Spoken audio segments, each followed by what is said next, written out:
Welcome back to the African History Network show right here on 910 a.m. Superstation. Calling numbers 313-778-7600. 313-778-7600 is the calling number if you have a question or comment. All right. I want to go to this story here from CBS News, cbsnews.com. Tim Scott, Senator Tim Scott, slams Florida's Black history curriculum. There is no silver lining in slavery. There is no silver lining in slavery. We'll go on to clip number one from NBC Nightly News in just a minute, Doug. There's no silver lining. So Senator Tim Scott, a Black Tea Party Republican of South Carolina, the only African-American in the Senate Republican, and he's also a presidential candidate. That's not going to go anywhere. He's also a presidential candidate. On Thursday, rebuked his fellow presidential candidate, Florida Ron DeSantis, who will probably drop out of the race before Tim Scott will, and the state of Florida over its controversial standards on how Black history is taught in middle school, which includes instruction on how, quote, slaves developed skills that could be applied for their personal benefits, skills that could be applied for the personal benefit, okay, or the personal benefit of some slaves, okay, some enslaved Africans.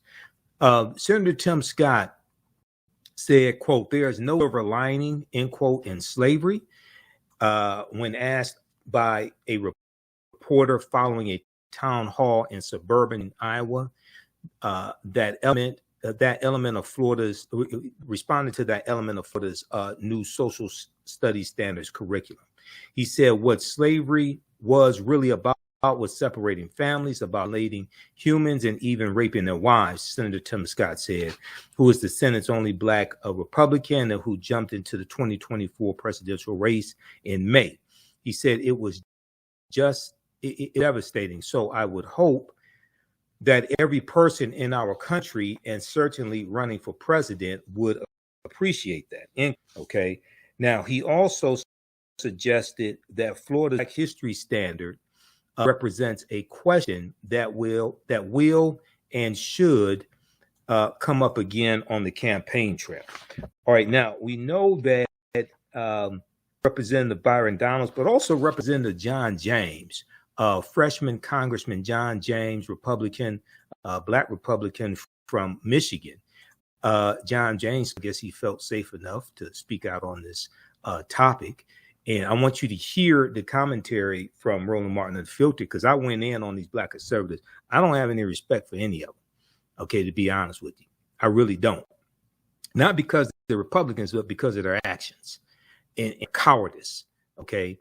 So if we look at this article here from NBCnews.com, Black Republicans rebuke Ron DeSantis over Florida history standards about slavery. The majority of Black Republicans in Congress have come out and criticized the Florida standards that teach about the personal benefit Black people derive from slavery. Now, the only Black Republican who hasn't said anything is Burgess Owens. He's a former football player.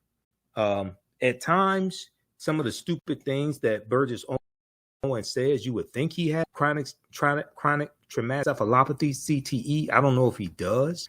I wouldn't be surprised if he does. And also, all these Black Republicans are against reparations as well.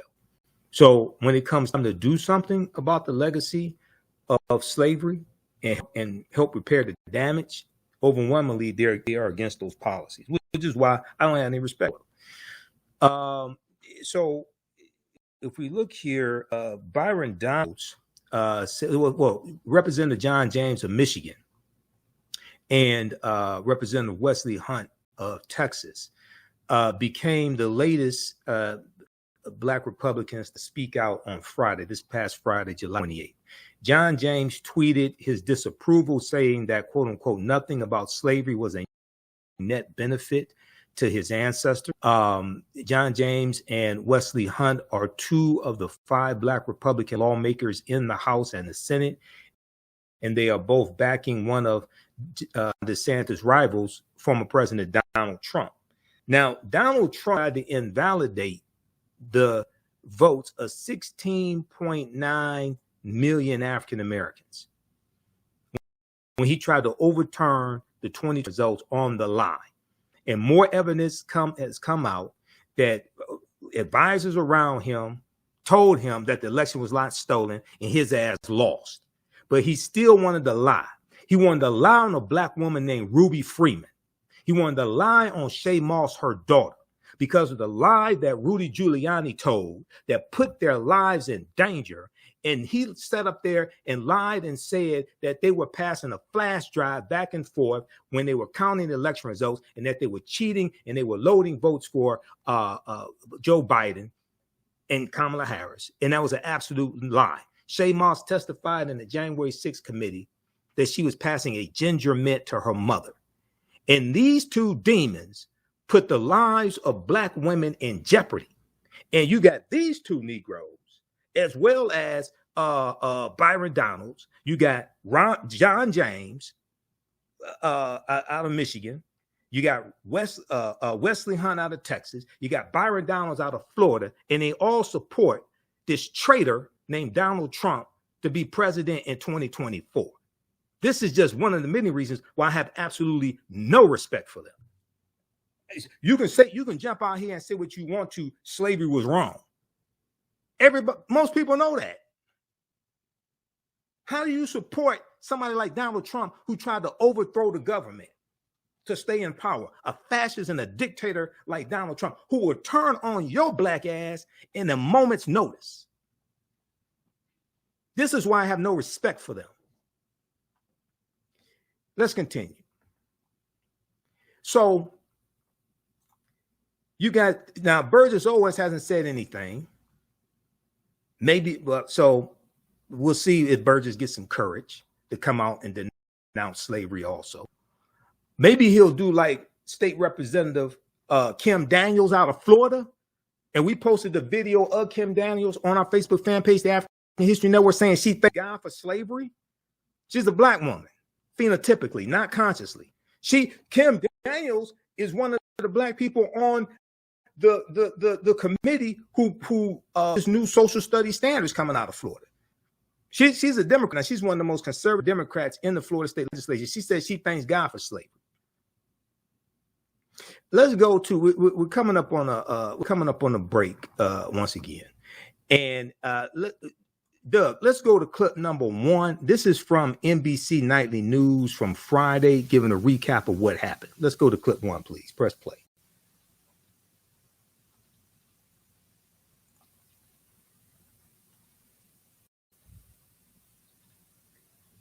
Okay, we may be trying to get past an ad or something like that.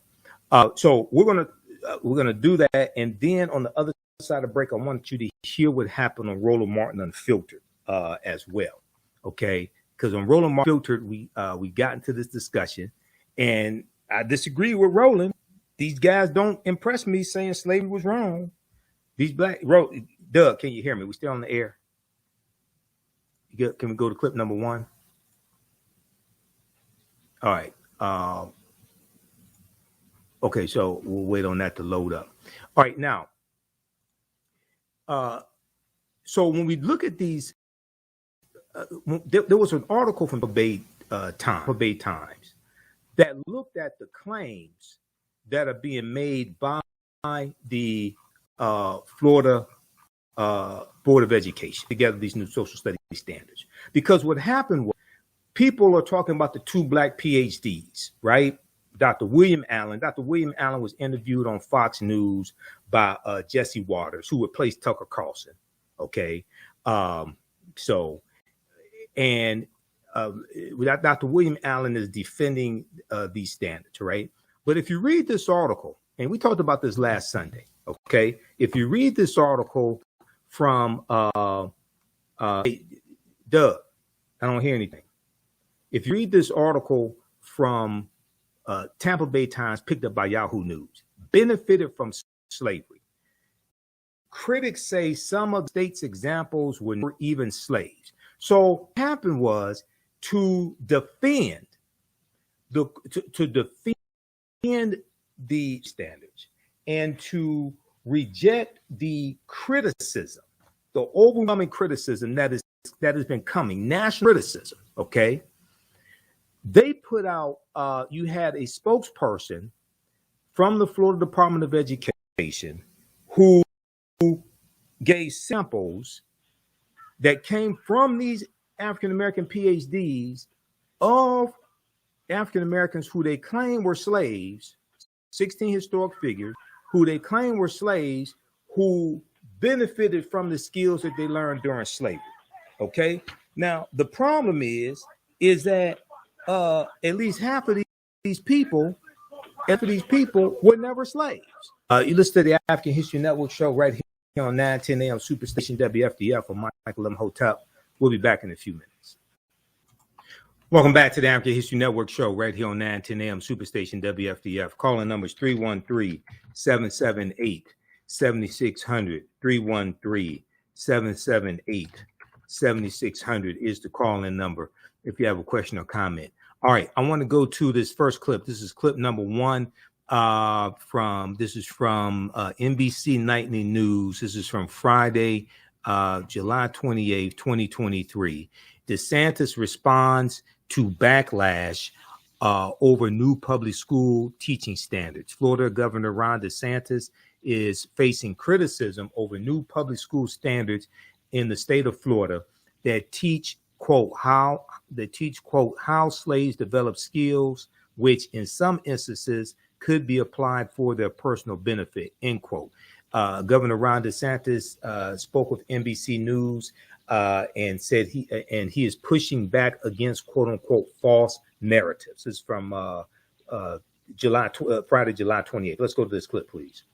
And the former president shares the stage with Florida Governor Ron DeSantis in Iowa for the first time tonight, all as DeSantis is pushing back against criticism of a new curriculum on slavery. He just spoke to Gabe Gutierrez. Tonight, Governor Ron DeSantis in Iowa under fire. There's no silver lining in freedom, in slavery.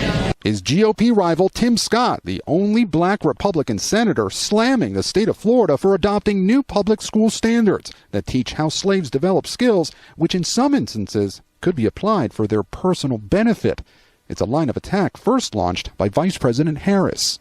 They want to replace history with lies.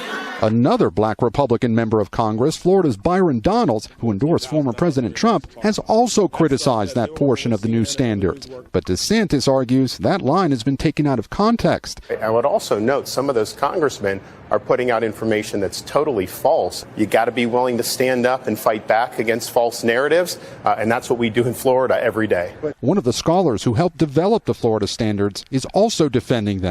This curriculum is devoted to telling the truth, whereas Kamala Harris has retailed a lie. After laying off more than a third of its staff, the DeSantis campaign is trying to reset, holding more up-close events with voters and their families. Oh, what is that? An icy?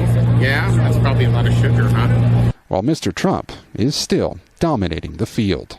If we make it about the vision for the future, we're going to win. Obviously, with me as the nominee, we're going to focus on Biden's failures and our vision for the future. That's what the election will be about. If Donald Trump is the nominee, it's going to be about all those other issues. With all due respect, Governor, you're down by 30 points, though. Well, no, that says you. I can tell you, we've been in Iowa. I'm the one showing up at all these places. We're signing up people day after day. Here in Iowa, tonight's Lincoln dinner will feature 13 GOP presidential hopefuls, all except Chris Christie. Gabe Gutierrez, thank you. Okay, pause it right there. All right, so that was Governor Ron DeSantis trying to defend these standards. Now, there's something very interesting happened this past week as well. There was an article from NBC News that we posted on our Facebook fan page, The African History Network. And if you missed this article, take a look at this. This deals with how most of the people who were in the group that put together these standards, most of these people did not want that language in the social studies standards. This is an article from NBCnews.com from Friday, July 28th, 2023 by Janelle Griffith. Most of Florida work group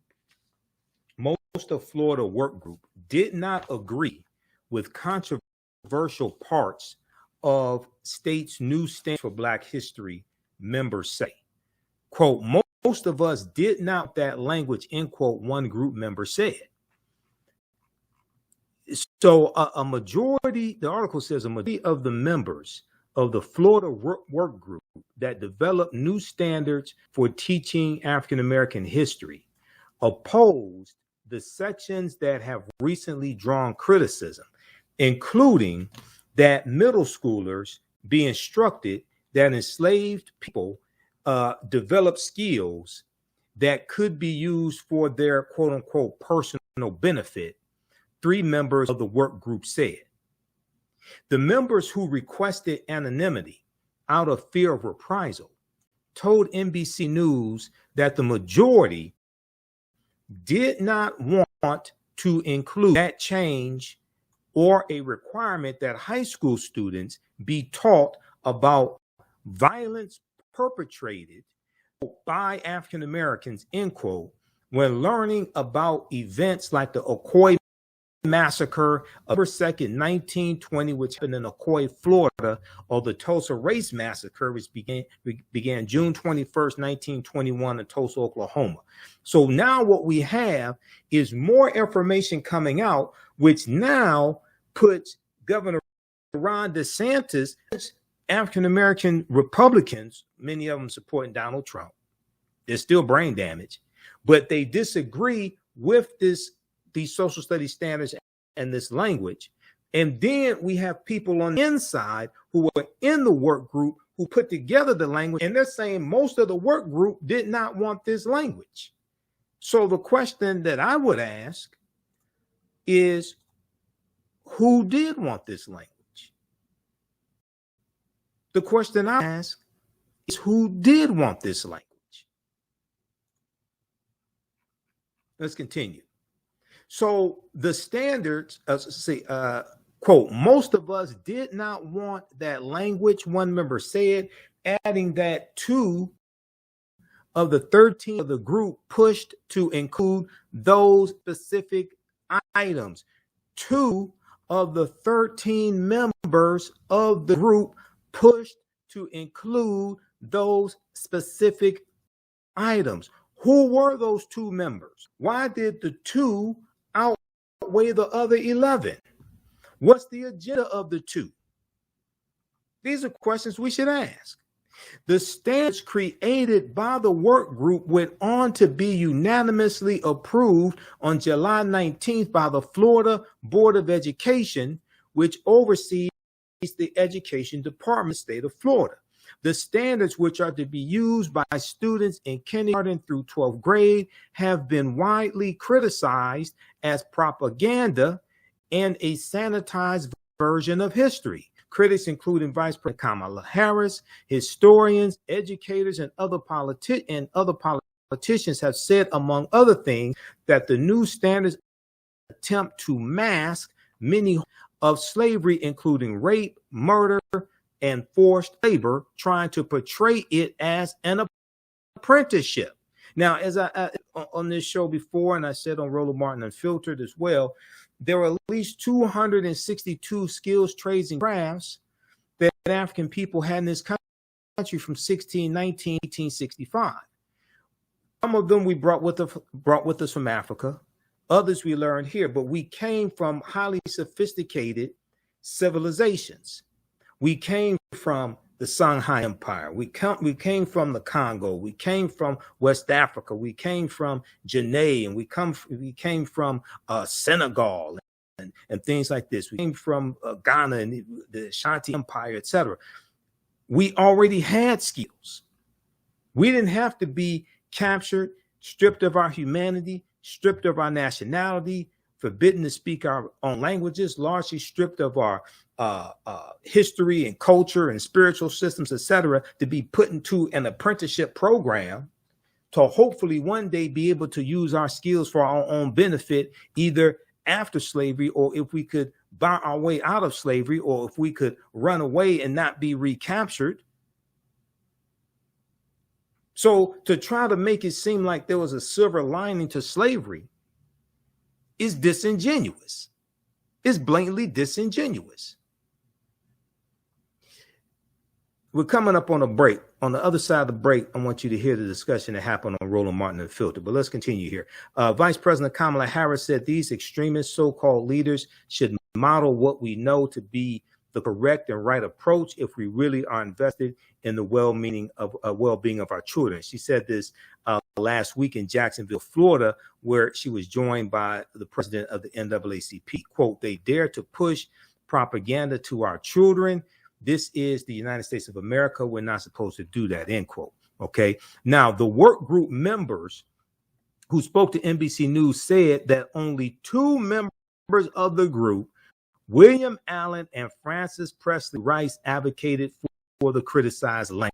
Now, William Allen, based upon what I'm talking to people like historian Dr. Darrell Scott, who's at Morgan State University, he was a history professor at Howard. William Allen has been brain damaged for a long time. Okay. William Allen was interviewed by Jesse Waters on Fox News. You can go check out that view also.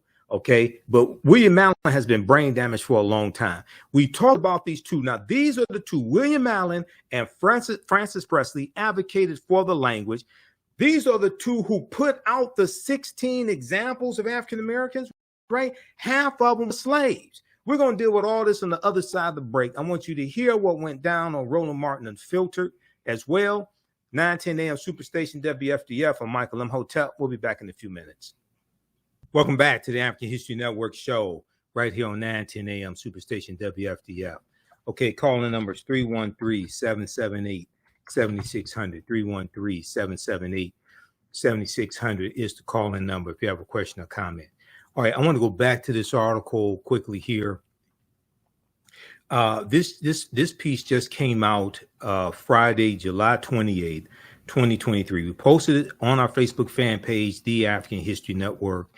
It's called "Most of Florida Work Group Did Not Agree with Controversial Parts of State's New Standards for Black History," members say.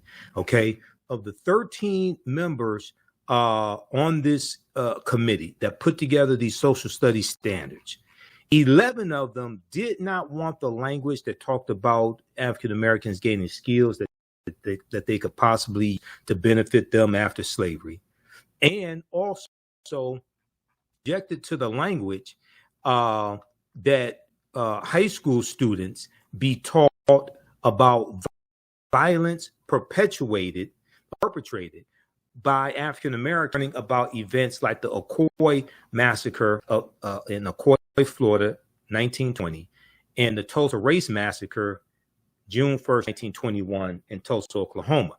Okay. One member said most of us did not want that language, adding that 2 of the 13 members of the group pushed to include those specific standards.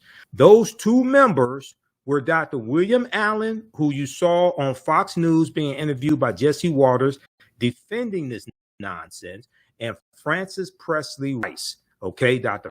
Francis Presley Rice, the 2 Black PhDs that Ron DeSantis keeps talking about. All right. The work group members who spoke to NBC News said only 2 members of the work group, Dr. William Allen, who's a Black conservative, longtime Black conservative, and Dr. Francis Presley Rice, another Black conservative, advocated for the criticized language. Allen and Rice, both Black Republicans, released a joint statement last week defending the new standards as, quote, comprehensive and rigorous instruction on African American history. Okay. The intent of this, quote, the intent of this particular benchmark clarification is to show that some slaves developed highly specialized trades from which they benefited, end quote. They wrote, "This is factual and well documented." Now, the members said that Dr. William Allen advocated for including that enslaved people benefited from skills that they learned, and Dr. Francis Presley Rice pushed to include that students learn about violence perpetrated against and by African Americans. Quote, people were very vocal and questioned, quote, how there could be a benefit to slavery, end quote, one group member said about the language.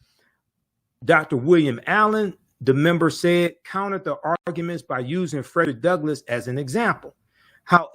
Quote, however, Dr. William Allen is focusing on the few slaves who actually did learn something and keeps alluding to Frederick Douglass, one group did. Quote, what he is saying is not accurate for most of the slaves, end quote. And examples that were given, that we exposed on this show, that I exposed earlier this week on Dorio Laria's show on Facebook and YouTube. And we're rebroadcasting. I did an hour and 45 minutes on her show. Half of the examples that these two black PhDs gave, almost half of them, these people were never slaves. This all goes on to say, all three members described him, Frederick Douglass, in separate interviews as, quote, they're talking about William Allen. They described William Allen in separate interviews as knowledgeable and said the group deferred to him. No. Two, I wish I'd been in that group. Oh, it'd been a fight. Oh, it would have been like WWE SmackDown. Oh, I wish I'd been in that group. Member said the matter was tabled for a later discussion and did not recall it ever being voted on.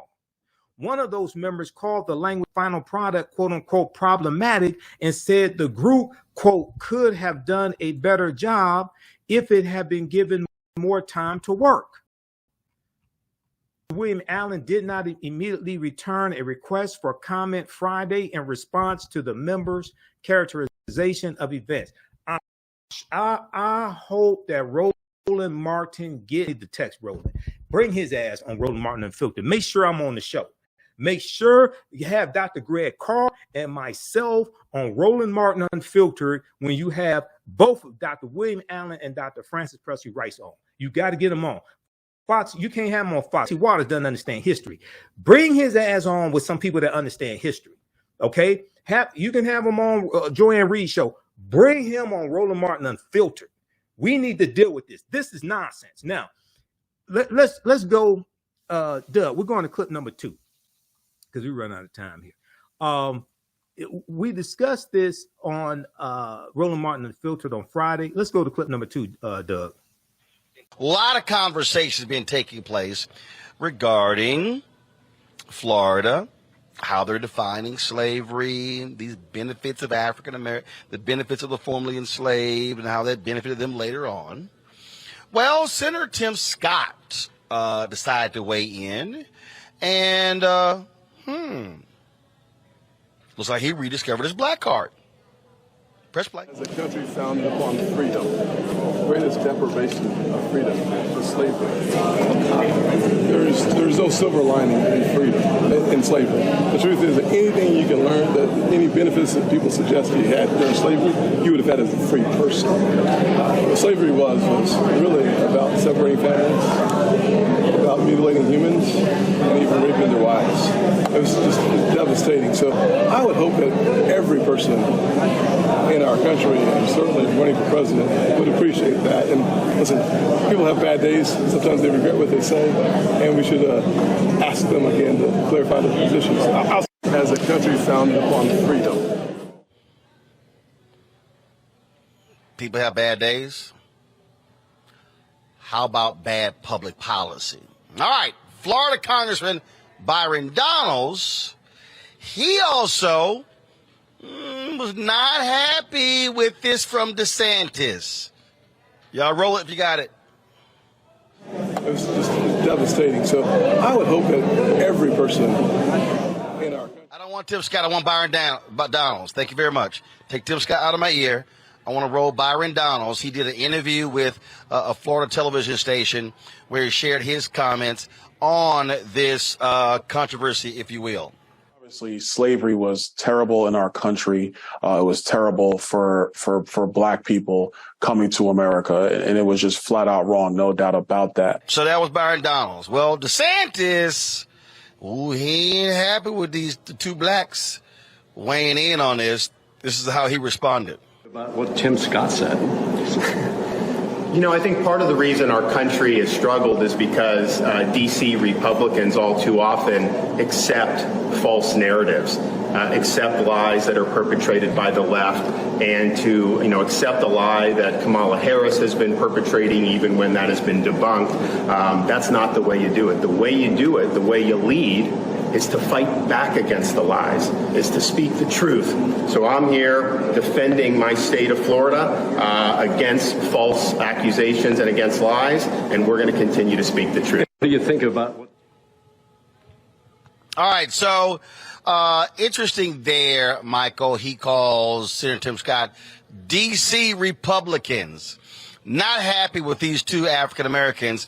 Earlier, he said Byron Donalds, he should not be siding against me and his state. He should not be siding with Kamala Harris. He should be standing with the state.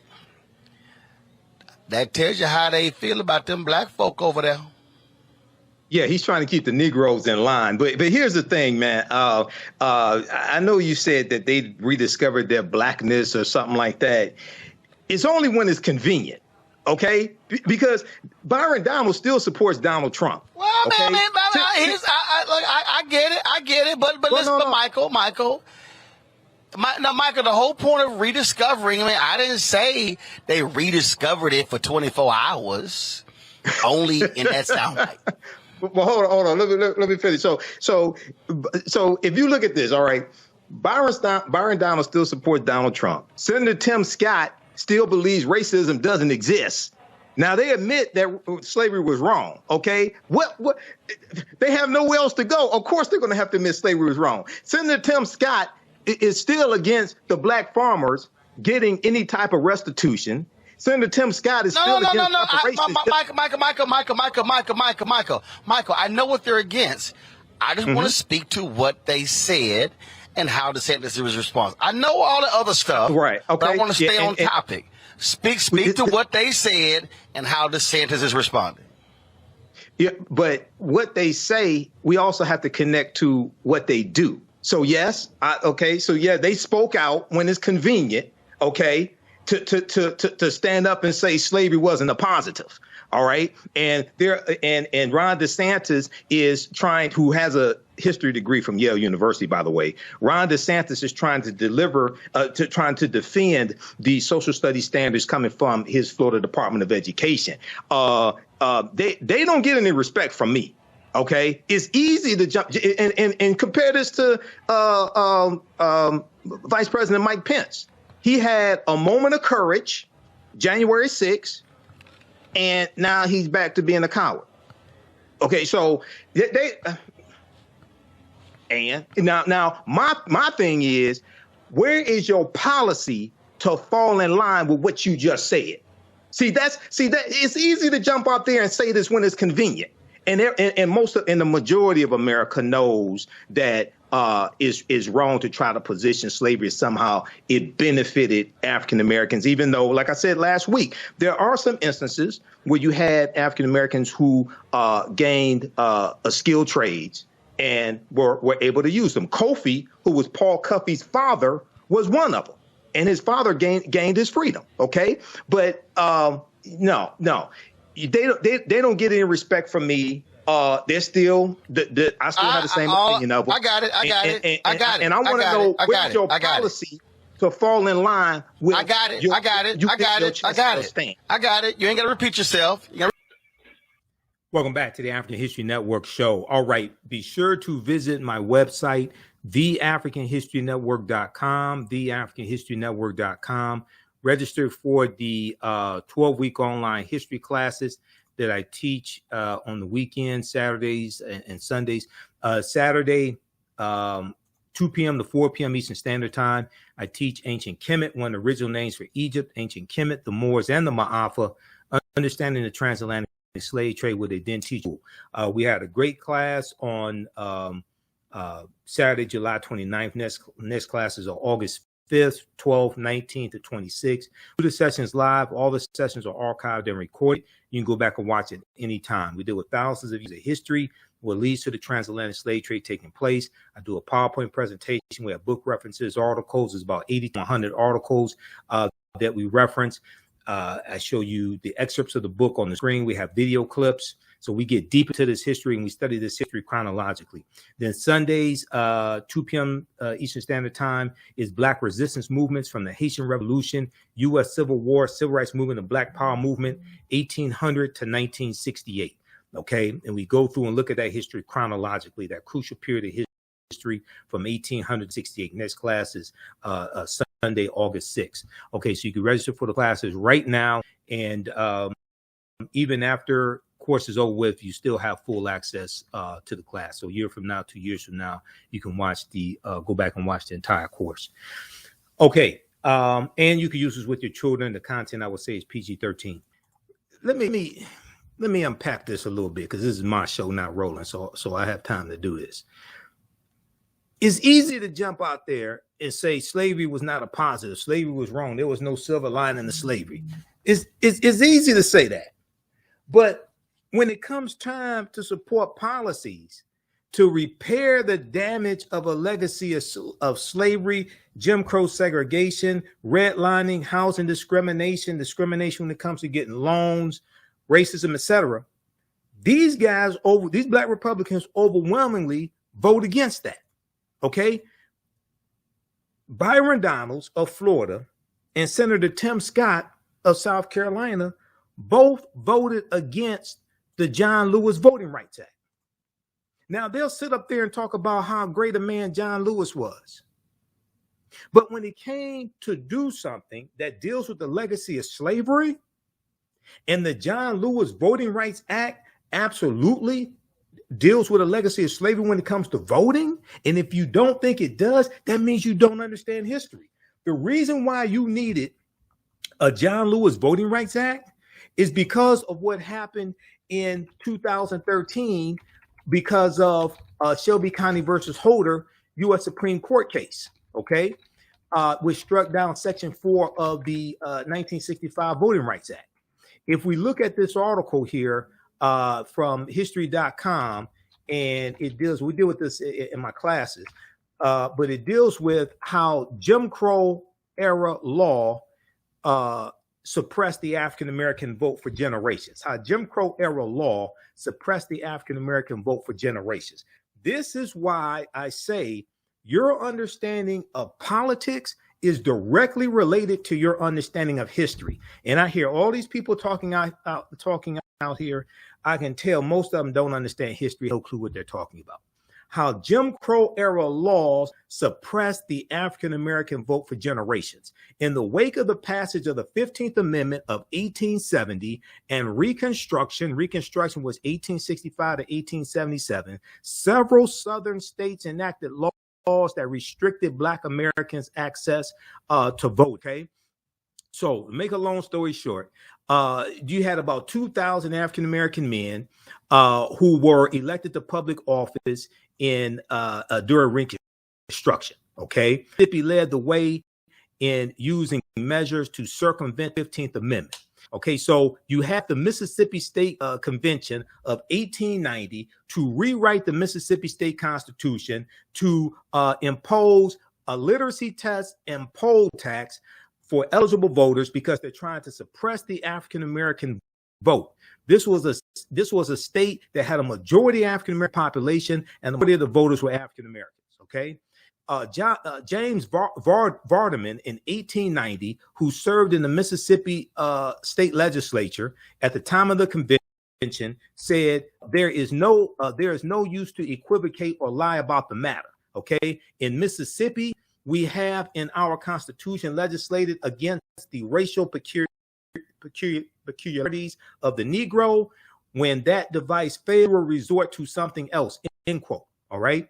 The impact of this legislation in the Mississippi State Constitution of 1890 was swift. By 1910, registered voters among African Americans dropped to 15% in Virginia and under 2% both Alabama and Mississippi, because all these other southern states start to do what Mississippi did. What Mississippi did was called the Mississippi Plan, the Mississippi Plan of 1890. Okay. Now, if we look at this article here from, the Washington Post, okay, and this is an important piece, Washington Post, and it's called the Mississippi Plan to Keep Blacks from Voting in 1890.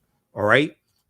Now, if you haven't heard about the Mississippi State Constitution, parts of it are still in effect.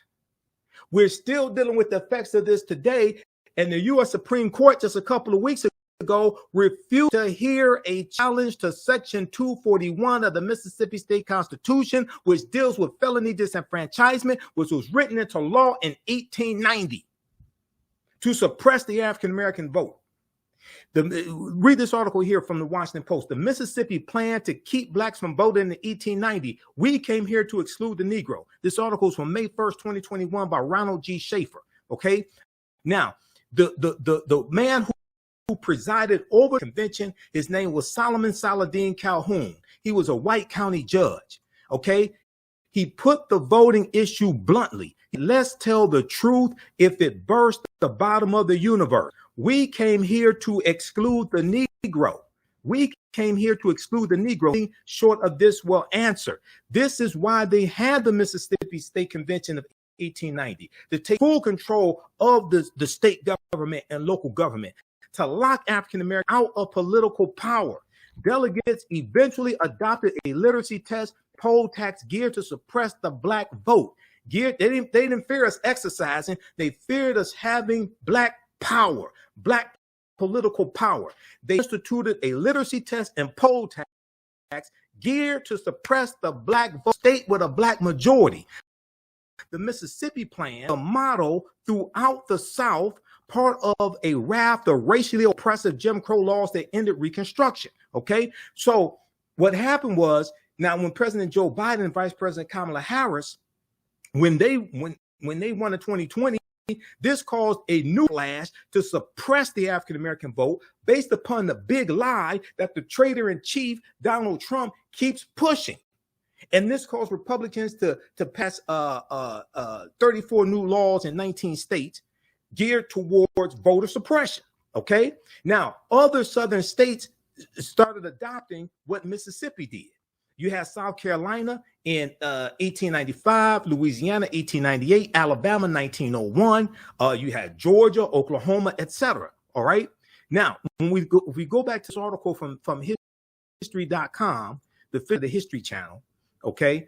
All right, we're coming up on break. We'll continue this on the other side of the break. Listen to the African History Network show. I'm Michael Imhotep, 313-778-7600, 313-778-7600. It's a calling number if you have a question or comment. I'm connecting all this history together to what is taking place right now.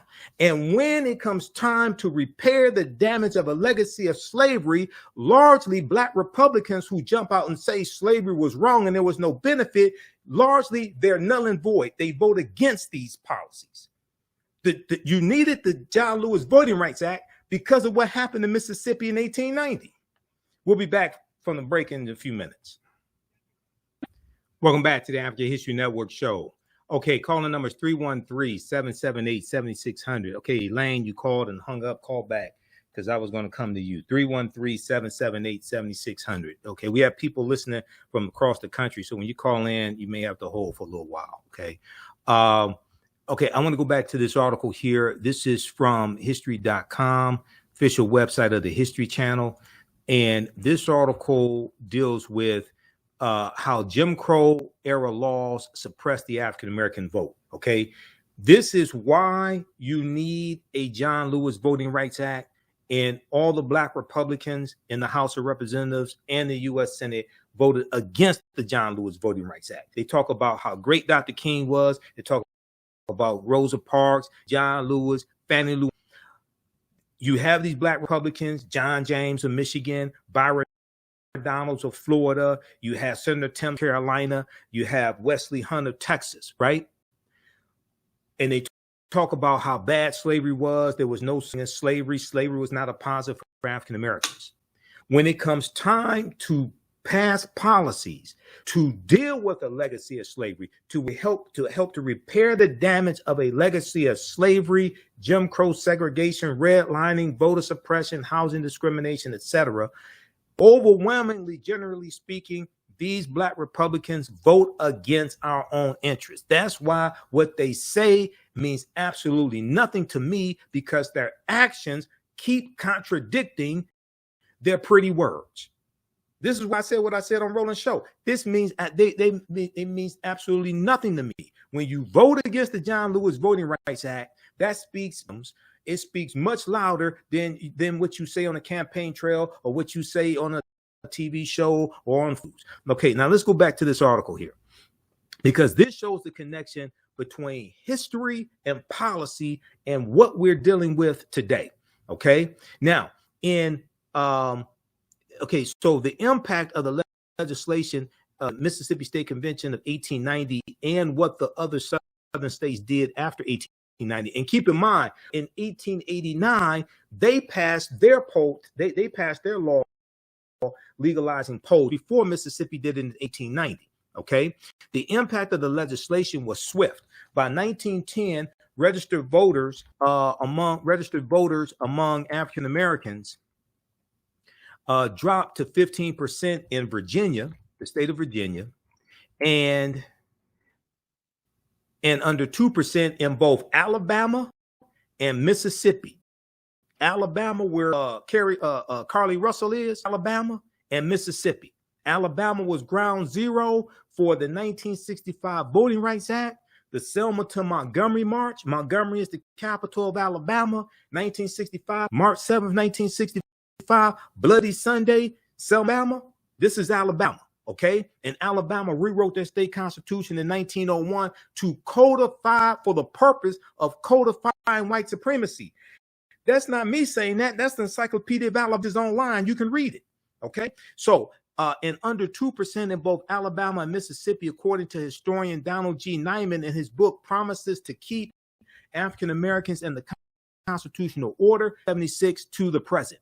In the 1898 Williams versus Mississippi U.S. Supreme Court ruling, 2 years after Plessy versus Ferguson 1896 Supreme Court ruling, Williams versus Mississippi, the U.S. Supreme Court held that poll taxes, that the state's poll tax, the state of Mississippi's poll tax, disenfranchisement clause, grandfather clauses, and literacy tests on the basis that the new constitution did not discriminate between the races, and it has been shown that their actual administration was not evil, only that evil was possible under them. So the U.S. Court in Williams versus Mississippi 1898 upheld these poll taxes, literacy tests, etc., which were means to go around the of 1870, which guaranteed the right to vote for African American men. The Williams versus Mississippi ruling of 1898 eased the implementation of voter suppression statutes in many other southern states, including Louisiana, South Carolina, North Carolina, Alabama, Virginia, and Georgia. John B. Knox, Alabama delegate to that state's 1901 convention, where they rewrote their state constitution in the state of Alabama. John B. Knox revealed the mindset of white legislatures when he stated that, quote, the convention's goal is to establish white supremacy in the state with the limits imposed within the limits imposed by the federal constitution, end quote. This is in Alabama, 1901. Okay, while many of the voting suppression measures could also impact poor white people, they disproportionately impacted Americans. You had literacy tests. Okay, now in Mississippi, you had to be able to explain to the satisfaction of the registrar one of the approximately 250 sections of the Mississippi State Constitution. Oftentimes, the registrar was functionally illiterate themselves. Okay, so you had literacy tests. Illiterate white people were often excluded from these literacy tests through the use of grandfather clauses. The grandfather clause was implemented in Louisiana in 1898 when they rewrote their state constitution, and it stated that if Your grandfather prior to 1867 could not vote, most likely because he was a slave. Then that means you can't vote. Okay, this was a way to get around the 15th Amendment. All right, you have poll taxes. We had to pay a tax to register to vote. Southern legislatures claimed that poll taxes for voting were designed to raise state revenue.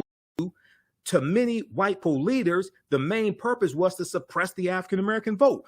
Quote, this newspaper believes in supremacy. This newspaper believes in white supremacy, said a Tuscaloosa, Alabama news editorial in 1939, quote, and it believes that the poll tax is one of the essentials for the preservation of white supremacy, and blatant with it.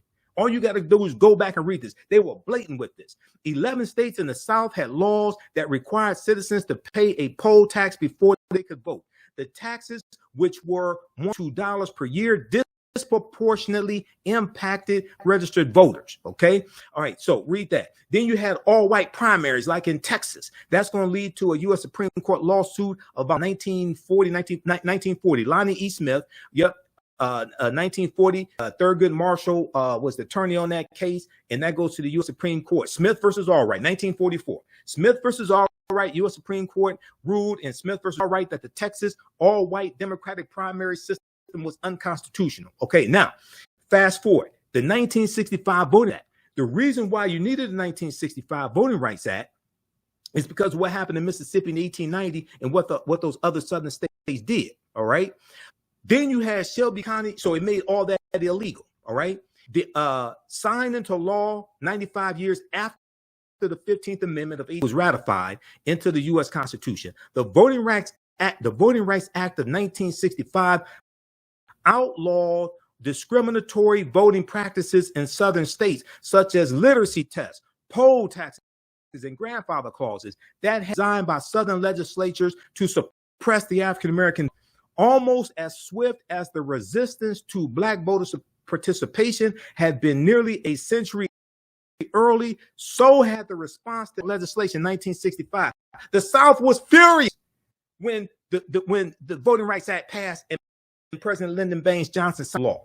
The South was furious. Within a year, only 4 of the 13 southern states had fewer than 50% of African American residents.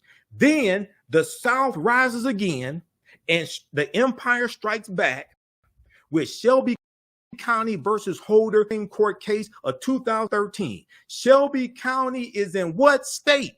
Alabama. Who is Holder? Attorney General Eric Holder. Shelby County in Alabama, Attorney General of the United States, Eric Holder, the first African American Attorney General to weaken the 1965 Voting Rights Act because they wanted their country back.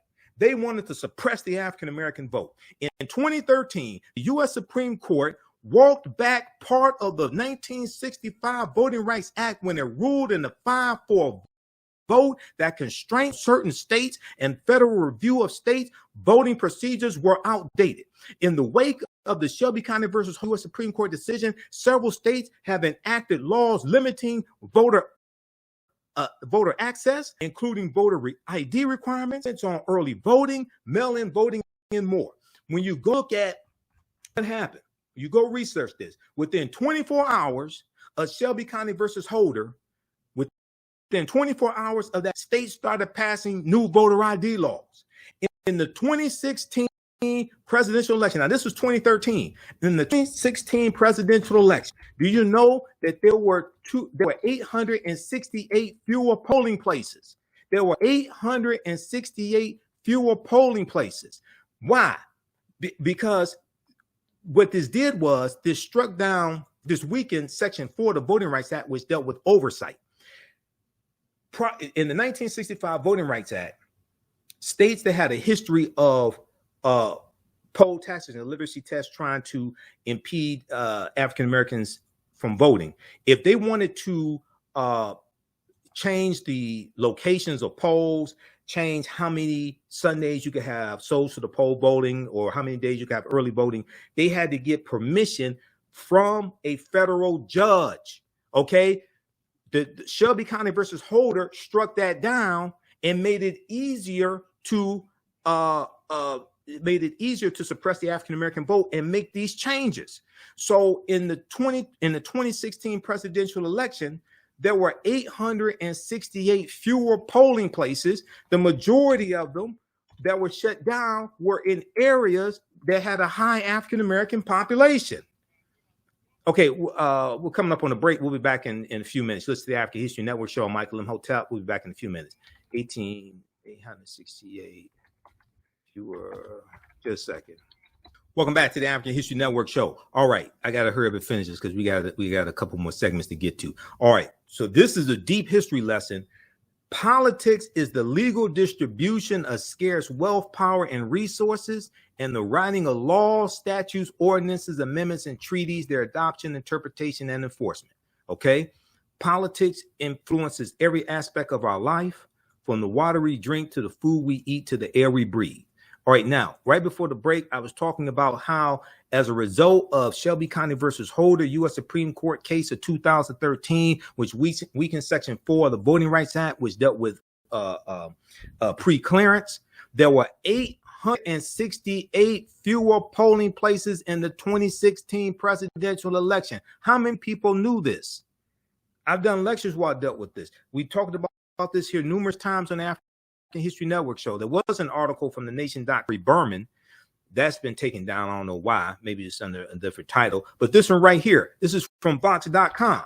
Southern states have closed down at least 868 polling places for the 2016 election. The shutdowns follow a Supreme Court decision that limited federal oversight of elections. Now, all this, so we have to connect the dots here. 2012, President Barack Obama gets elected to a second term. The percentage of African Americans who voted in the 2012 presidential election, it was 66% of African Americans registered to vote voted. This was the first presidential election. I want everybody to understand this. The 2012 presidential election, where Barack Obama's Mitt Romney was the first presidential election in history where the percentage of African Americans registered to vote who actually voted was greater than the percentage of white people who was registered to vote actually voted. 66% of African Americans registered to vote voted in the 2012 presidential election. This scared the hell out of a lot of white people. Not all white people, because a lot of white people voted for Obama. This scared the hell out of a lot of white Republicans. What they did, they struck back in the courts. And because most of our people don't understand history and don't understand law, when these attacks and threats come, we don't see them coming. They struck back in the courts because this is one of the ways white people fight back. Okay, now, Project Hope, John Hope Bryant. Project Hope, okay? He does a lot of good work with repairing people's credit and financial things like the, financial issues, buying homes, what have you. And he's been on Roland Martin and Filtered a number of times. John Hope Bryant says you can't find a neighborhood with a credit score of 700 or over where they have riots, okay? I totally disagree with that. The problem is John Hope Bryant, with all due respect, doesn't understand history. And he's thinking the way white people rebel and riot is the same way African Americans rebel and riot. No, it's not. 1966, Dr. Martin Luther King Jr. said, a riot is the language of the unheard.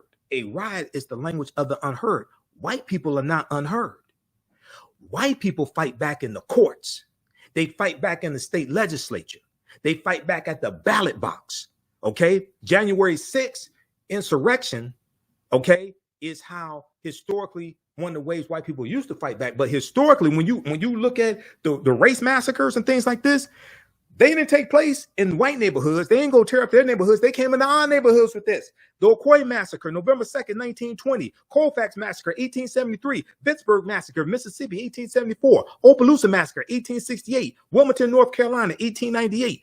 1921, June 1st, 1921. Tulsa, Oklahoma. They come into our neighborhoods. They come into our communities with their riots. They don't do that in their own community. Rosewood, Florida, January 1923. They come into Rosewood, Florida, which had a population of about 200 African Americans. There's only one white family that lived in Rosewood. This is what happens when you don't understand history. You think the way white people fight back is the same way African Americans rebel and riot. No, it's not.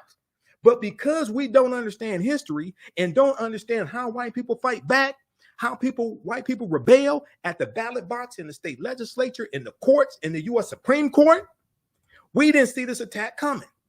And this helped Donald Trump win in 2020, which was set up by Shelby County versus Holder in 2013, which weakened the 1965 Voting Rights Act. Because we don't understand the 1965 Voting Rights Act, which came about because of Mississippi 1890, because we don't understand Mississippi 1890, which came about as a result of the collapse of Reconstruction in 1877, because we don't understand Reconstruction, we're here today, still getting our behinds kicked. Okay? Read this right here. Let's see. But a new report from the Leadership Conference Education Fund, a civil rights organization, finds other potential effect. Counties previously monitored through the Voting Rights Act of 1965 have closed down at least 868 polling places since the Supreme decision in 2013, 16% a reduction among the counties analyzed in the study. And out of 381 counties in the study, about 43% of them cut back on voting locations. The report only looked at about half of the counties previously covered by the Voting Rights Act due to some limit in the available data. Read the rest of this article. Okay, now, 2020 presidential election, there were approximately 1,700 fewer polling places as a result of Shelby County versus Holder, if it keeps on giving the white supremacists. So there was an article, let's see here, which one was that? There's almost 1,700 fewer polling places in the 2020 presidential election. Let's see, which one was it? I can't put my U.S. eliminated. Okay, Vice.com. Let's look at this here very quickly.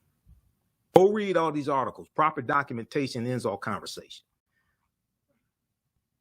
This is from Vice.com.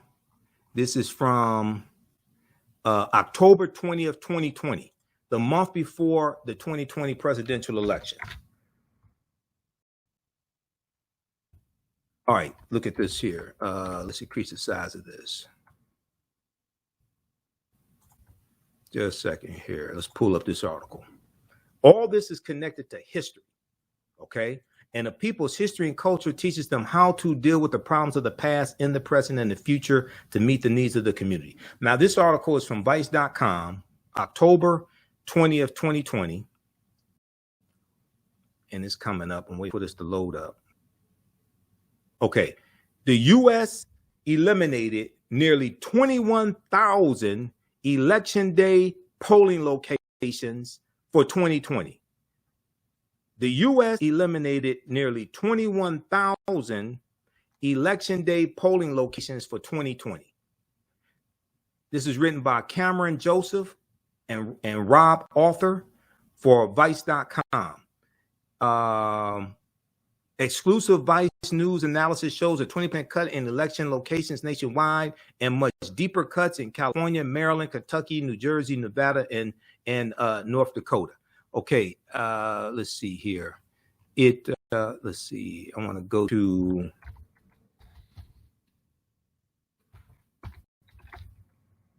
All right. Just read that article here. I don't have time to get into it. Just read that article.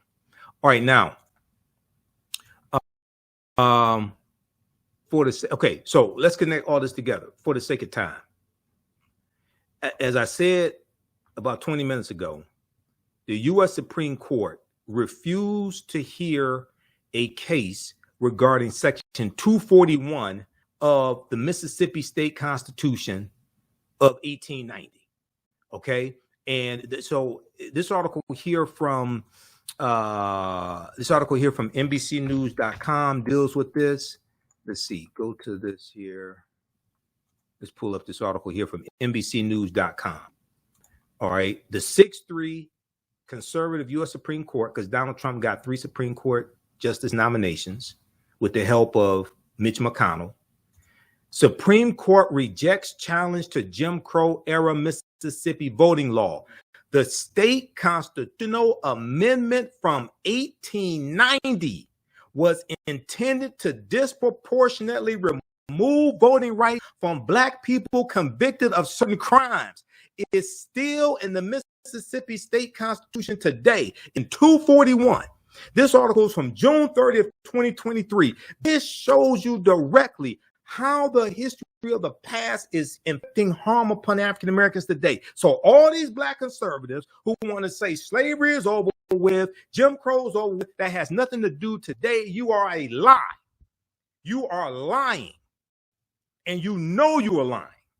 The U.S. Supreme Court on Friday rejected a challenge to a constitutional amendment adopted by the state of Mississippi during the racist Jim Crow era aimed at preventing Black people from voting. The justices left a law barring certain felons from voting, which the state says is no longer tainted by the racist intentions of its original authors because it has subsequently been updated on 2 occasions. Not occasions talking about a big deal. I only think of you on 2 occasions. They're talking about something else. We'll deal with this on the other side of the break. Listen to the African History Network show. I'm Michael Imhotep, 9:10 a.m. Superstation WFDF. We'll be back in a few minutes.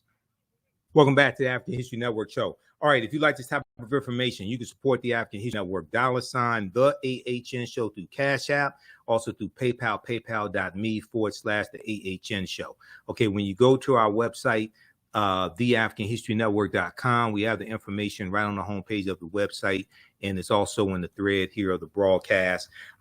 You could register for the online history classes. If you learn anything about history today, my online history classes will totally blow you away. We do them Saturdays and Sundays, 2 p.m. to 4 p.m. Eastern Standard Time.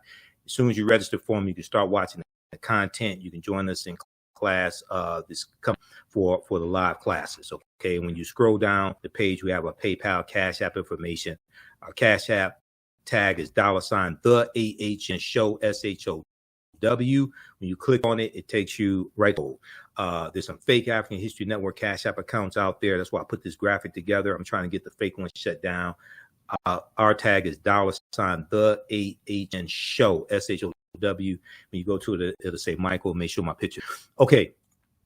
All right. Now, U.S. Supreme Court, just in June of 2023, U.S. Supreme Court refused to hear this case dealing with Section 241 of the Mississippi State Constitution, which deals with felony disenfranchisement. It was targeting African Americans. It was put in place at the Mississippi State Convention of 1890. Read this article from news.com. Supreme Court rejects challenge to Jim Crow era Mississippi voting law.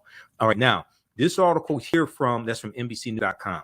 Now this article here from the Mississippi Free Press, MississippiFreePress.org, goes even more in depth into it, and it shows the dissenting opinion from Judge Ketanji Brown Jackson.